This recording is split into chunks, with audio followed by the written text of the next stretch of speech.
Today we study about vibrations. As we earlier studied balancing, and vibration is the main cause due to which we need of balancing. So in this chapter we see about vibrations and understand vibrations. तो जैसा कि screen पर हम दिखा रहे हैं कि vibrations are defined as oscillations that is to or fro motion up and down motion, that means motion from a equilibrium to up and down or to and fro. When the body is displaced from the equilibrium positions by the application of external forces, these vibrations are due to internal elastic forces within the body. That means vibrations occurs due to elastic internal forces.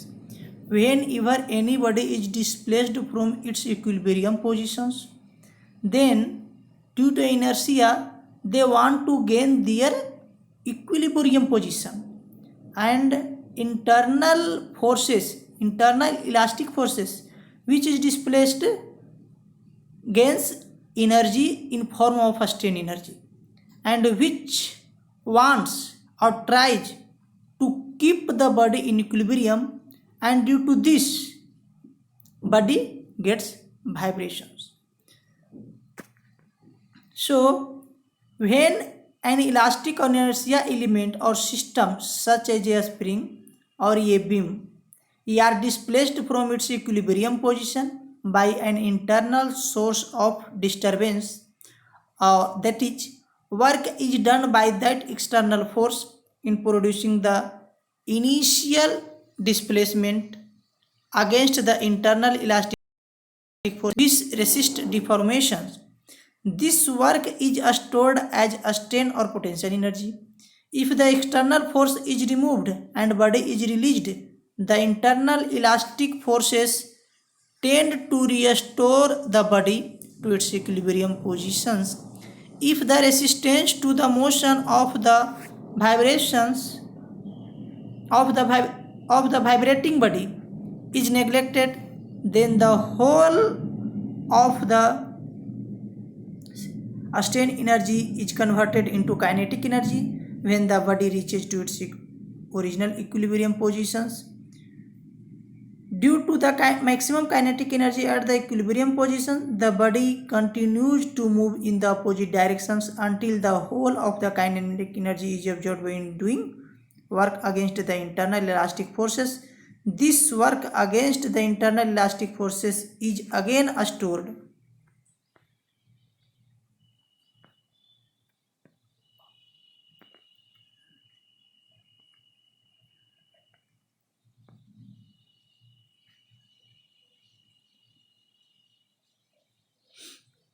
As a strain energy. Due to this, the strain energy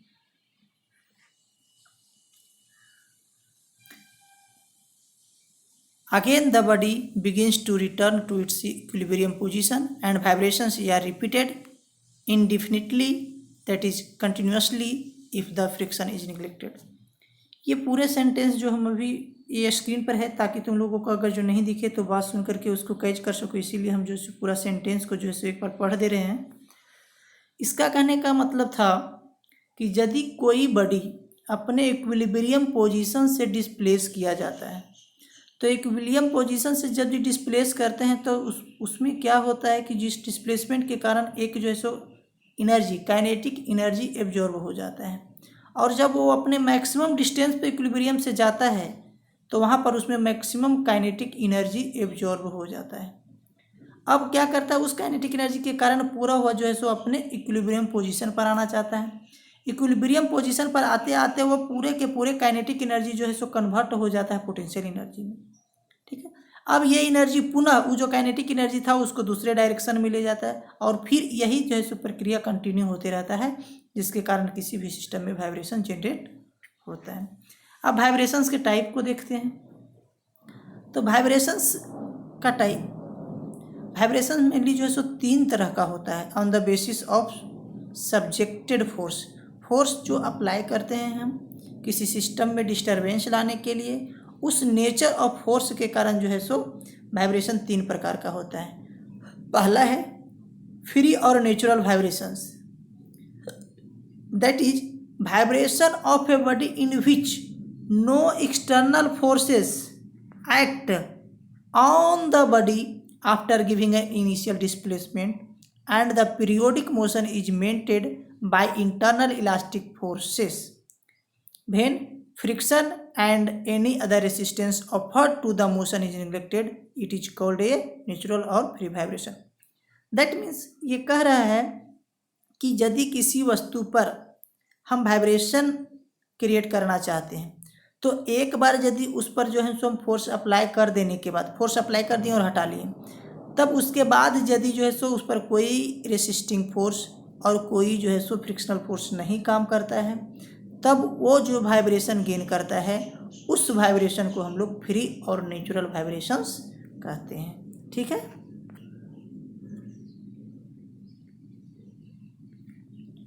अब जो ये natural vibrations है, ये natural vibration भी 3 तरह का होता है, longitudinal vibration, transverse vibration and जो है सो टॉर्जनल वाइब्रेशन। तो लॉन्गिट्यूडनल वाइब्रेशन क्या होता है? तो जब कोई रॉड या शाफ्ट इस तरह से लगा हो कि हॉरिजेंटली जो है सो मतलब वर्टिकली फिटेड हो और उसको जो है सो नीचे की तरह करते हैं, मतलब किसी मेंबर को यदि उसके लेंथ के अकॉर्डिंग हम डिस्प्लेस करते हैं तो उसमें कंटिन्यू और डिस्प्लेस करके छोड़ देते हैं, तब क्या होगा? कंटिन्यूअसली मतलब जो है सो उसमें क्या हो जाएगा? Extension compression, extension compression. तब इस तरह का जहाँ वाइब्रेशन क्रिएट होगा कि मतलब बॉडी बार बार एक्सपेंड हो और कंप्रेस हो, बार बार एक्सपेंड हो और कंप्रेस हो, तो उस तरह के वाइब्रेशन को हम लोग लॉन्गिट्यूडनल वाइब्रेशंस कहते हैं। दूसरा है ट्रांसवर्स वाइब्रेशन। मान लीजिए कोई बॉडी है और उसके एक्सिस लटका हुआ कोई एक बार है, मान लीजिए छत से कोई एक रड जो है सो हम हैंग कर दिए। अब उस रड के एक्सिस क्या हो जाएगा? वर्टिकली डाउनवर्ड है या वर्टिकली अपवर्ड कर सकते हो, मतलब रूप से जो है सो वो हैंग कर रहा है। तब उसको यदि उसके एक्सिस के perpendicular, that means horizontal direction में यदि उसको हम डिस्प्लेस करते हैं और उस डिस्प्लेसमेंट के कारण यदि उसमें वाइब्रेशन क्रिएट होता है, तब उसको हम लोग बोलते हैं ट्रांसवर्स वाइब्रेशंस, मतलब perpendicular to the axis of the member, that is shaft, axle और रड। तीसरा है टॉर्जनल वाइब्रेशंस। टॉर्जनल मतलब उसमें टॉर्क क्रिएट होगा। यदि कोई इस तरह का मेंबर है कि उसको हम क्या करते हैं, उसमें एक ट्विस्ट अप्लाई करते हैं, मतलब टॉर्क अप्लाई करते हैं। तो टॉर्क अप्लाई करने के बाद वो क्या करेगा? मान लीजिए कि एक रड जैसे जो है सो रूप से क्या कर रहा है? हैंग कर रहा है, और उसके लास्ट सिरे पर जो है सो एक व्हील लगा हुआ है, एक रिंग लगा हुआ है, ठीक है, यह एक डिस्क है। अब उस डिस्क को हम क्या करते हैं? ट्विस्ट करते हैं, टर्निंग मूवमेंट उस पर अप्लाई करते हैं। तो टर्निंग मूवमेंट अप्लाई करने के कारण उसमें क्या होगा? टॉर्जनल वाइब्रेशंस क्रिएट होगा, और इस तरह के वाइब्रेशन को ही हम टॉर्जनल वाइब्रेशन करते हैं, जो कि एक टॉर्क जनरेट करता है। जैसा कि तीनों का फिगर जो है सो हम यहाँ पर ड्रॉ किए हुए हैं। पहला है लॉन्गिट्यूडनल, मतलब एक्सिस के अकॉर्डिंग उसको नीचे खींच दिए या ऊपर कंप्रेस कर दिए, तो ऊपर नीचे होगा, मतलब एक्सिस के एलोंग होगा, तब इसको बोलेंगे लॉन्गिट्यूडनल। दूसरा है एक्सिस देखो वर्टिकल डायरेक्शन में, और उसको वर्टिकल के मतलब हॉरिजेंटल डायरेक्शन में हम डिस्प्लेस कर रहे हैं, तब इस तरह का जो वाइब्रेशन आएगा उसको ट्रांसवर्स वाइब्रेशन कहेंगे। तीसरा फिगर में देख रहे हैं कि एक शाफ्ट है और उसके इंड सिरा पर जो है हम डिस्क लगाए और उस डिस्क में हम ट्विस्ट उत्पन्न कर रहे हैं, तो इसके कारण जो वाइब्रेशन क्रिएट हुआ है इसको हम लोग बोलते हैं टॉर्जनल वाइब्रेशन। अब ये है 3 वाइब्रेशन, लॉन्गिट्यूडनल, ट्रांसवर्स और टॉर्जनल। ये नेचुरल वाइब्रेशंस का टाइप था। ऐसे वाइब्रेशन भी 3 तरह का हम लोग देख रहे थे। पहला देखे नेचुरल वाइब्रेशन, दूसरा देख रहे हैं फोर्स्ड वाइब्रेशन। तो नेचुरल वाइब्रेशन में क्या था कि इनिशियल डिस्प्लेसमेंट देने के बाद, इनिशियल फोर्स अप्लाई करने के बाद हम क्या कर लेते थे? फोर्स को रिमूव करते थे।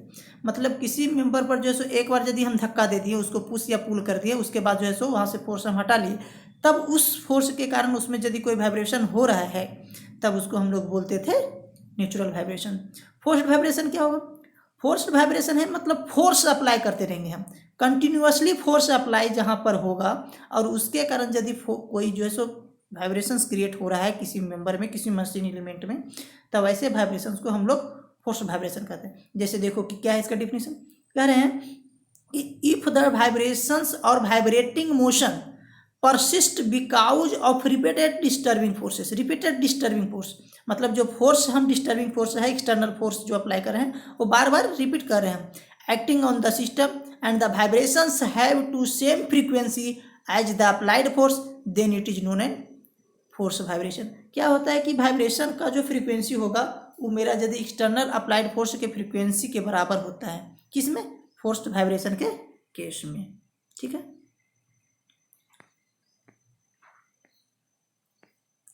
अगला है तीसरा तरह का वाइब्रेशन। क्या है?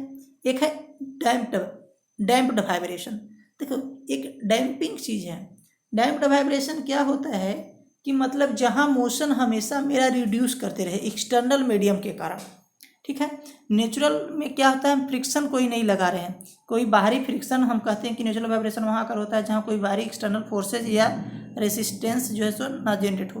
लेकिन डैम्प्ड वाइब्रेशन में बाहरी एक्सटर्नल फोर्स के कारण मतलब डैम्पिंग के कारण मतलब कोई ना कोई उसके फोर्स को, उसके पावर को, उसकी एम्पलीट्यूड को, जो वाइब्रेशन क्रिएट हुआ था या जो वाइब्रेशन हमने क्रिएट किया उसको ना कोई क्या कर रहा है, ऑब्स्ट्रक्ट कर रहा है, रेसिस्ट कर रहा है। तब इसमें देखते हैं, कहता है कि a vibration in which there is a reduction in energy or amplitude over every cycle of vibration is known as damped vibration.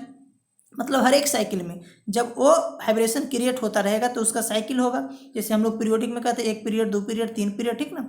तो उसका जो ये मोशन करने का जो तरीका होगा और वो period to period, cycle to cycle यदि डिक्रीज होता जा रहा है तो डिक्रीज होता जा रहा है मतलब उसका एम्पलीट्यूड डिक्रीज होगा या एनर्जी डिक्रीज होगा।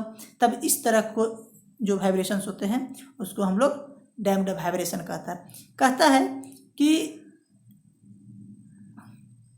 In damped vibration when external force, यहाँ पर इट लिखा गया है जो गलत है, इन होगा। In damped vibration when external force is removed the energy possessed by the body is gradually dissipated in overcoming internal and external resistances to the motion, and the amplitude goes on reducing over every cycle of vibrations, and the body finally comes to rest in its original equilibrium position. यही तो होगा, यदि उसका energy lose हो जाएगा तो क्या होगा, अंततः जो है सो अपने इक्विलिब्रियम पोजीशन पर आकर के अस्थायी हो जाएगा। कुछ बात लिखे हैं हम नोट्स के रूप में कि क्या होता है। तो लिखे हैं कि वाइब्रेशंस का जो ये टाइप है, जैसे हम लोग जो अभी 2 तरह का टाइप देखें, नेचुरल वाइब्रेशन, फोर्स्ड वाइब्रेशन और डैम्प्ड वाइब्रेशन। ये वाइब्रेशंस का टाइप जो है एक्चुअल में है nature of force of application. जो वाइब्रेशन क्रिएट करने के लिए जो फोर्स हमने अप्लाई किया उसके आधार पर है। अब ये वाइब्रेशन जो है सो क्या है, अलग तरह से भी हो सकता है, जैसे number of degree of freedom के आधार पर होता है। तो अलग अलग क्राइटेरिया के आधार पर भी जो है सो वाइब्रेशन होता है। जैसे हम एक बार इसको जल्दी से पढ़ देते हैं और समझा देते हैं। जैसे above categorization of vibration is done on the basis of type of applied force. Vibrations are also classified on the basis of, पहला क्या है, number of degree of freedom necessary for their modelling, and दूसरा क्या है, assumptions used in modelling. मतलब modelling जो है degree of freedom का उसके आधार पर भी और उसके एजम्पशंस के आधार पर, मॉडलिंग के एजम्पशंस के आधार पर। तो पहला जो है number of degree of freedom के आधार पर हम लोग देखते हैं तो क्या होता है, कहता है कि इसमें 2 तरह का वाइब्रेशन जनरली आता है, एक डिस्क्रीट वाइब्रेशन आता है और दूसरा जो है सो कंटिन्यूअस वाइब्रेशन। तो डिस्क्रीट वाइब्रेशन क्या है, कहता है कि vibrations of system that have a finite number of degree of freedom we are called discrete vibration. वैसा वाइब्रेशन जिसका डिग्री ऑफ फ्रीडम फाइनाइट हो, मतलब उसको हम काउंट कर सके, काउंटेबल हो, तब उसको हम लोग बोलेंगे discrete system of vibration. It may be single degree of freedom or multi degree of freedom. उसका डिग्री ऑफ फ्रीडम एक भी हो सकता है या एक से ज़्यादा भी हो सकता है, लेकिन इतना हो सकता है ज़्यादा में जिसको हम काउंट कर सकें, मतलब काउंटेबल होगा। दूसरा होगा क्या, vibrations of system that have infinite number of degree of freedom या कॉल्ड कंटिन्यूअस सिस्टम या डिस्ट्रीब्यूटेड पैरामीटर सिस्टम। मतलब एक में जो है सो हम यदि डिग्री ऑफ फ्रीडम में काउंट कर लें तो उस तरह से हो जाएगा डिस्क्रीट सिस्टम, और एक नहीं काउंट करें तो उसको हम लोग बोलते हैं डिस्ट्रीब्यूटेड पैरामीटर सिस्टम या कंटिन्यूअस सिस्टम। ठीक है, तीसरा बात है, अब दूसरा बेसिस था मॉडलिंग के एजम्पशंस के आधार पर। तो कहता है कि if the external input is periodic then vibrations are harmonic. अब एक हार्मोनिक की बात कर रहा है, ठीक है। तो if the external input is periodic हो तब वाइब्रेशंस हार्मोनिक होगा, otherwise vibrations are said to be transient. ठीक है।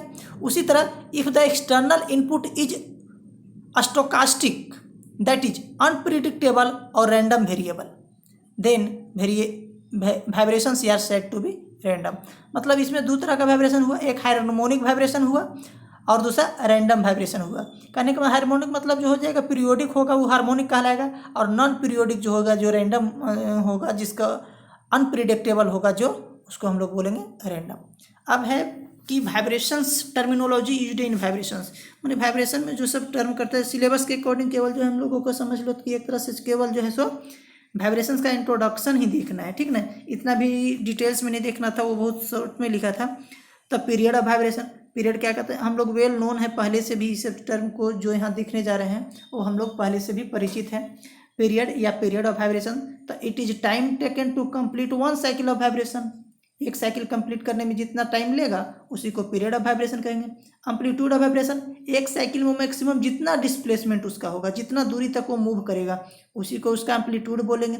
फ्रीक्वेंसी क्या होता है, number of vibration cycle occurring in unit time, एक यूनिट टाइम में कितना बार वाइब्रेशंस मतलब वो कितना साइकिल रिपीट करता है वही उसको वाइब्रेशन। मान लीजिए कि कोई चीज़ एक सेकेंड में 100 बार रिपीट कर दिया तो उसका फ्रीक्वेंसी कितना हो गया 100। ठीक ना, फ्रीक्वेंसी मतलब वही है कि कितना बार जो है सो एक टाइम पीरियड में, एक यूनिट टाइम पीरियड में, जनरली हम एक यूनिट टाइम पीरियड को एक सेकेंड में लेते हैं, तो एक सेकेंड में वो कितना बार जो है सो अपना साइकिल रिपीट करता है उसी को इसका फ्रीक्वेंसी कहते हैं। तब साइकिल क्या होता है, तो it is motion completed during one time period, एक टाइम पीरियड में कितना मतलब जो साइकिल कंप्लीट करता है उसको साइकिल कहते हैं। नेचुरल फ्रीक्वेंसी, देखो फ्रीक्वेंसी तो हम लोग क्या देखें कि मतलब जो है सो पर यूनिट टाइम में जो है सो कितना रिपीट कर लिया उसको फ्रीक्वेंसी, तो नेचुरल फ्रीक्वेंसी होगा क्या, उसी से एकदम संबंध होगा। It is the frequency of natural या फ्री वाइब्रेटिंग सिस्टम। ठीक है। अब बात आया रिजोनेंस, रिजोनेंस क्या होता है, तो it is a state of the system when frequency of external force that is forcing frequency is equal to the natural frequency of the system, the amplitude of vibration at resonance condition is maximum। Resonance पर कहता है कि यदि बाहर से जो frequency, जैसे forced vibration के केस में हम लोग क्या देखें कि एक्सटर्नल जो फोर्स हम अप्लाई करते हैं जिस फ्रीक्वेंसी के साथ वही उसका फ्रीक्वेंसी यदि होता है वाइब्रेटिंग सिस्टम का, ठीक ना, तो ऐसा सिचुएशन जहाँ आता है कि वाइब्रेटिंग सिस्टम का फ्रीक्वेंसी एक्सटर्नल फ्रीक्वेंसी से मैच कर जाए तो उस सिचुएशन को हम लोग जो है सो बोलते हैं क्या, उस स्टेट को हम लोग बोलते हैं रिजोनेंस। और रिजोनेंस जब होगा तब वहाँ पर वाइब्रेशंस का एम्पलीट्यूड क्या होगा, मैक्सिमम होगा। ठीक है।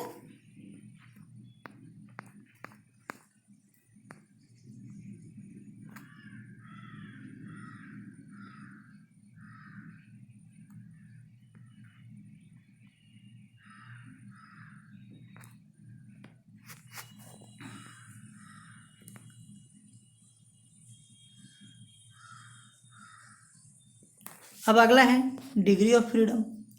डिग्री ऑफ फ्रीडम क्या हुआ, ये सब हम लोग पहले भी जो है सो पहले चैप्टर में जो है सो टर्म को देख चुके हैं कि कोई मिनिमम नंबर ऑफ क्या होता है इंडिपेंडेंट मोशंस, ठीक ना, या इंडिपेंडेंट इनपुट्स। तो it is number of independent motions which A vibrating system can perform during vibration is called degree of freedom. Same है व्हिर्लिंग एक शब्द आता है, ऐसे हालांकि ये सब टर्मिनोलॉजी नहीं आएगा लेकिन हम दे दिए हैं कि मतलब यहाँ पे लिख दिए हैं ताकि तुम लोगों को कभी इस तरह के बात या किसी एग्जाम में यदि कम्पिटिटिव एग्जाम में तो उस बात को समझ सको। तो व्हिर्लिंग क्या होता है, it is defined as the rotation of the plane made by the line of centres of the bearing and the bend shaft. ठीक है, ये सब बियरिंग यदि पूरा डिटेल्स हम लोगों को पढ़ना रहता है फोर्स्ड वाइब्रेशन ये सब का, तब ये सब बात क्लियर आएगा। यहाँ पर लिख दिए हैं। उसी तरह क्रिटिकल स्पीड होता है, it exist when the frequency of rotation of shaft equals one of the natural frequency of the shaft. When the rotational speed is equal to this critical speed the rotor undergoes large deflections and the force transmitted to the bearing can cause bearing free. Critical speed होता है कि यदि natural frequency जो है सो one of the natural frequency जो है सो वो बराबर हो जाता है shaft, rotation of the shaft, ठीक ना। मतलब शाफ्ट का जो फ्रीक्वेंसी है रोटेट करने का, वो यदि किसी एक नेचुरल फ्रीक्वेंसी के बराबर हो जाए, तब उस सिचुएशन को हम लोग, उस स्पीड को जो है सो हम लोग क्रिटिकल स्पीड कहते हैं। अब इसमें हमको 3 चीज़ और देखना था, काउज ऑफ वाइब्रेशन, ठीक ना, हार्मफुल इफेक्ट्स ऑफ वाइब्रेशन, और इसका रेमेडीज, इसका निराकरण क्या है। मतलब वाइब्रेशंस के कारण हमको क्या फ़ायदा है, क्या घाटा है, वाइब्रेशन क्यों उत्पन्न होता है, और इसको कैसे दूर किया जा सकता है, ये देखना है। तो काउज ऑफ वाइब्रेशन, वाइब्रेशन का काउज क्या होगा, तो डिफरेंट सिस्टम में, चूँकि वाइब्रेशंस कोई ऐसा नहीं कि केवल हम मशीन की वाइब्रेशन को देखते हैं, माने जितने तरह का मशीन है, तो मतलब इसका जो है सो एक ब्रॉड एरिया हो जाएगा वाइब्रेशंस का। तो उस सारे एरिया को हम यहाँ पर देखने की कोशिश करेंगे, कुछ सभी तो नहीं संभव है कि सारा काउज जो है सो यहाँ देख ले वाइब्रेशंस का, लेकिन कुछ एरिया जो हम लोग मतलब मैकेनिकल इंजीनियर होने के नाते जो हम लोग फेस करेंगे, जो हमारे फंक्शनलिटी के दौरान, जो हमारे वर्किंग के दौरान जिस चीज़ों से हम परिचित हो पाएंगे, देख पाएंगे, उसको हम यहाँ देख लेते हैं। तो पहला अनबैलेंस्ड रोटेटिंग मशीन पार्ट्स।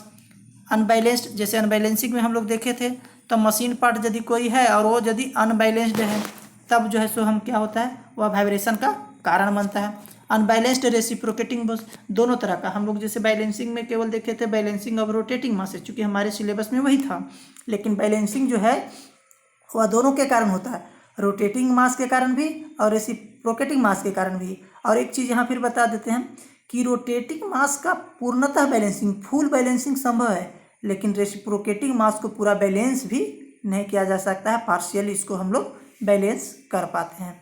तो रेसिप्रोकेटिंग अनबैलेंस्ड फोर्स के बारे में जो है सो हम लोग को नहीं पढ़ना था। तीसरा है क्या, loose fastening of the moving machine parts. मतलब जो है सो मशीन पार्ट का जो फिटिंग है, फास्टेनिंग से, जैसे नट बोल्ट या किसी रिवेटिंग या कोई और भी चीज़ जिसको हम लोग क्या करते हैं, एक दूसरे से ज्वाइन करने के लिए यूज करते हैं, तो वो फास्टेनिंग से यदि क्या हो जाए, लूज पड़ जाए। अब जैसे है कि loose transmission belt and chain, यदि पावर ट्रांसमिट कर रहे हैं हम थ्रू द बेल्ट और चेन, तो यदि वह बेल्ट या चेन लूज है, तो मेरा वहाँ पर पावर लॉस होगा और वहाँ पर वाइब्रेशन भी ज़्यादा क्रिएट होगा। पाँचवा है impact of working fluid in prime mover. Prime mover में यदि जो है सो क्या करता है, वाटर जो है सो इम्पैक्ट फोर्स अप्लाई करता है, ठीक ना। Incorrect alignment of the transmission parts like coupling. अब यदि कोई कपलिंग है, ठीक है, उस कपलिंग पर क्या होता है कि यदि पावर हमको लंबे दूरी तक ट्रांसफ़र करना रहता है, तो कपलिंग यूज करते हैं, दो शाफ्ट को हम लोग ऐड करने के लिए, ज्वाइन करने के लिए, ताकि जो है सो वह जो क्या करता है, एक शाफ्ट से जो है दूसरे शाफ्ट में पावर क्या करता है, ट्रांसफर करता है। अब यदि उन दोनों के बीच में मिस अलाइनमेंट हो, मतलब दोनों का एक्सिस सेम नहीं हो, तब क्या है, वहाँ पर जो है सो पावर का लॉस होगा और वाइब्रेशंस भी क्रिएट होगा, ठीक है। उसी तरह है worn out teeth of the gears for power transmission. अब टीथ के थ्रू हम पावर मतलब जो है सो कोई गियर यूज कर रहे हैं पावर ट्रांसमिशन के लिए, और उसका टीथ जो है सो क्या हुआ, टूट गया है, वर्न आउट हो गया है, कहीं ना कहीं उसमें जो है सो डिफेक्ट क्रिएट हो गया है, तब वो भी क्या करेगा, वाइब्रेशंस क्रिएट करेगा मशीन एलिमेंट के अंदर। Use of simple spur gear, हम लोग पहले भी देखे थे कि इम्पैक्ट फोर्सेज जो है, इम्पैक्ट स्ट्रेस, मतलब इसमें क्या होता है कि इंस्टेंटेनियसली, मतलब जो है सो क्या करता है, पूरा का पूरा टीथ, पूरा स्पेस एक बार जा करके क्या करता है, संपर्क में आता है, एक बार छूटता है, तो इस तरह से इस पर फट फट फट फट का जो है सो आवाज़ करता है, तो ये भी वाइब्रेशन का एक कारण होता है। मतलब ग्रेजुअली अप्लाइड यहाँ पर फोर्स नहीं होता है, इंस्टेंटेनियसली होता है, इम्पैक्ट यहाँ पर फोर्स अप्लाई होता है स्पर गियर के केस में, इसीलिए यहाँ पर वाइब्रेशंस क्रिएट हो जाता है। आगे है excessive clearance between the matching parts and having relative motions between them. यदि कहीं पे क्लियरेंस की आवश्यकता है लेकिन बहुत ज़्यादा क्लियरेंस हो, तब वो भी क्या करता है, वाइब्रेशन क्रिएट करता है। उसी तरह से vibration waves from the other sources and machines installed nearby due to improper isolation of the vibration from them. अब मान लीजिए वाइब्रेशन का एक कारण ये कि बगल में कोई मान लीजिए रनिंग एलिमेंट्स है, ठीक है, कोई मशीन चल रहा है, तब दूसरे एलिमेंट्स में उसके वाइब्रेशंस के कारण क्या होता है, वाइब्रेशंस क्रिएट हो जाता है, यदि कि उसका प्रॉपर आइसोलेशन नहीं किया गया हो, ठीक है। अब देखो ये था हम लोग देख रहे थे वाइब्रेशंस का काउज, तो काउज यदि ये है तो इसका रिमेडीज क्या होगा, यही चीज़ को हटा देना है। जैसे अनबैलेंस्ड रोटेटिंग मास पार्ट्स है, तो इसको क्या करेंगे, अगर जो इसका हम रिमेडी देखेंगे तो बैलेंसिंग ऑफ रोटेटिंग मास कर देंगे।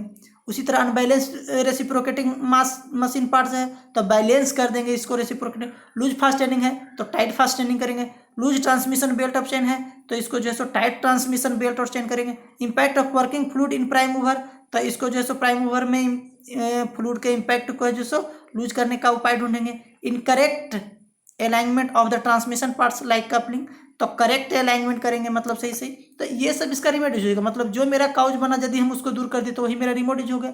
तो जिस तरह से इसमें हम देख रहे थे कि 10 को पॉइंट था तो यही 10 पॉइंट को यदि हम उल्टे तरीका से सोचे अपने दिमाग से तो याद करने की जरूरत नहीं, बात को समझ लेना है। इसी को जो है सो क्या करेगा आंसर हम बना सकते हैं।